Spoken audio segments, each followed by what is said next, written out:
demonstrating how to animate our polar vortex world. So, just to begin, you guys have a square document, you have a lot of layers, right? I have cut out pieces, they're all stacked on each other, and we're going to learn how to animate all these things to make them kind of twist and turn.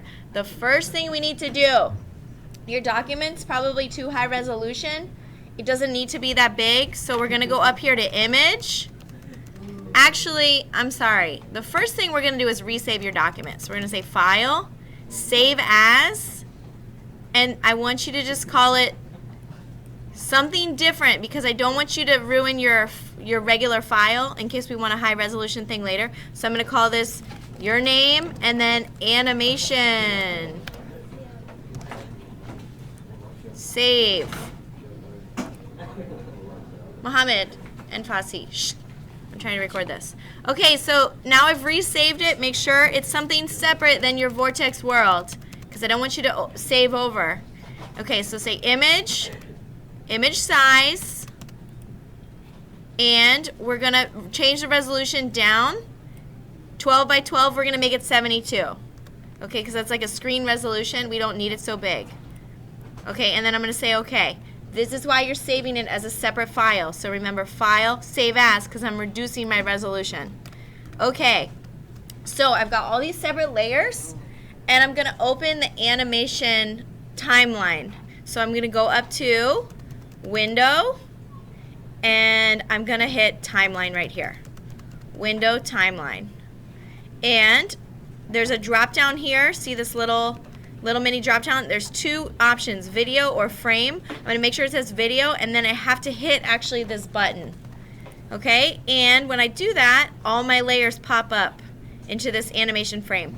I can change the size of my view right here. I'm going to just make it smaller. I don't need it so big. Okay, and your pane right here, it might be down at the bottom. You can stretch it. If you click down towards the bottom, you can move this around. So I'm going to move this a little bit smaller, get this out of the way, and make sure I can see my document still. Okay, so next thing I need to do, we've never done this, we need to make all these a smart layer. So it's just this one extra step we have to do. Basically, when you make it a smart layer, if you resize things, the resolution doesn't disappear. So we're just going to make them all smart layer. Don't ask why, just do it. Okay, so you're going to right click on each layer. So next to it, you're going to right click and say Convert to Smart Object. Okay, I'm just going to do that for all of them. And you can see it's like going to put this little symbol, so that's how you know that it's a smart object. Convert to Smart Object, right click, Convert to Smart Object, right click, Convert to Smart Object. Okay, so now that they're all smart objects, I'm going to go over to my animation timeline. And this is telling me how long my animation is. I'm going to drag this out to maybe like, let's see, maybe 10 seconds. So I'm going to do a 10-second, or maybe I could do let's do a 20-second animation. Let me go out to 20. So 18, 19, 20.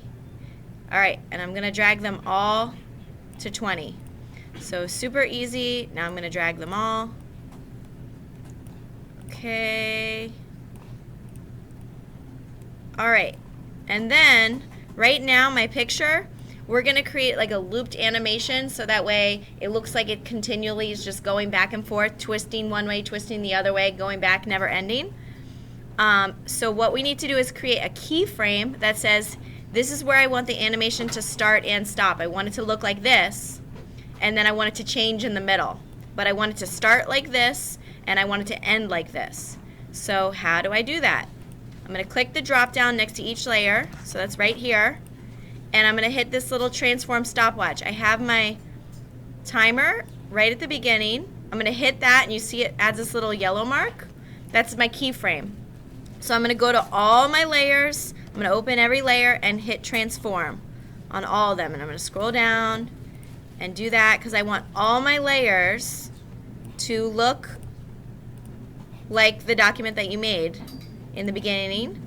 Okay, and then I'm going to go take my timer to the end, and I'm going to say I want all of them to look like this in the end as well. So I'm going to hit this and make a little yellow dot. Okay, add my little keyframe by clicking the yellow, and you can see it keeps adding to each of these, right? So that means that's where my animation is going to start and stop. Now I'm going to take my timer to the middle, and then this is where the fun stuff is. So 10 seconds, it doesn't have to be 10 seconds. You can move it around for each one. Doesn't matter, but I'm going to click to add a keyframe.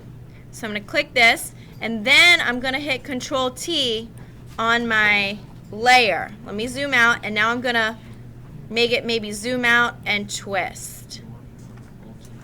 Alright, so I'm making it zoom out and twist. And if you hold Shift and Alt at the same time, you can do that. So now my animation will go, you can see it's twisting out, and then it's going to twist back in to where it started. So that way it'll just constantly go back and forth. You guys see that? Okay, I'm going to go to my next layer, Control T, and I'm going to move this layer as well and shift that around. Maybe the opposite way. I'm going to go my third layer, Control T. Maybe this one I'll zoom a lot more, and I'll twist this one maybe this way. Okay, next one I'll add, Control T. I want this one, and maybe I'll zoom that one this way.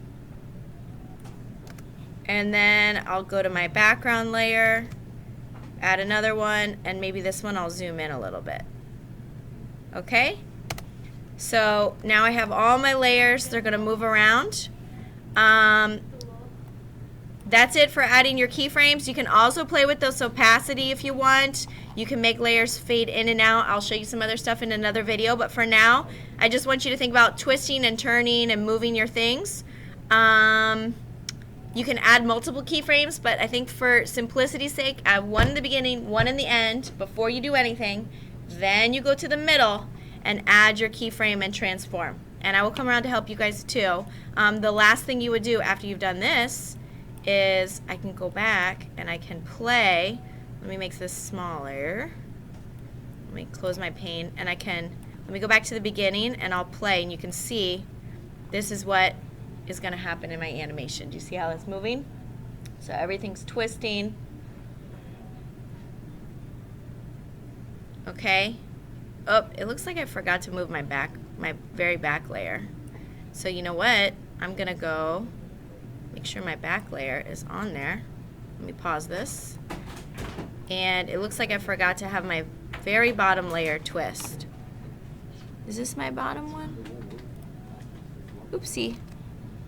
So I'm going to go to this middle one, and I'm going to hit Control T. Oh, yeah, I forgot to, I guess I didn't really move the background at all.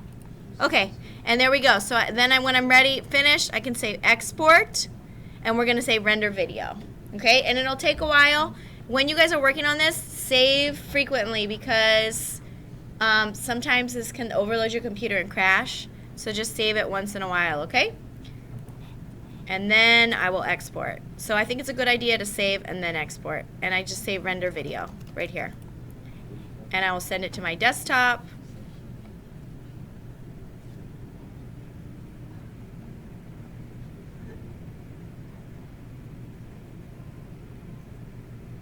All right. Okay, you can just use the settings that are already here. I'm putting it on my desktop. Render. And I'm not going to record. I'm going to end the demo because this might take a little while. So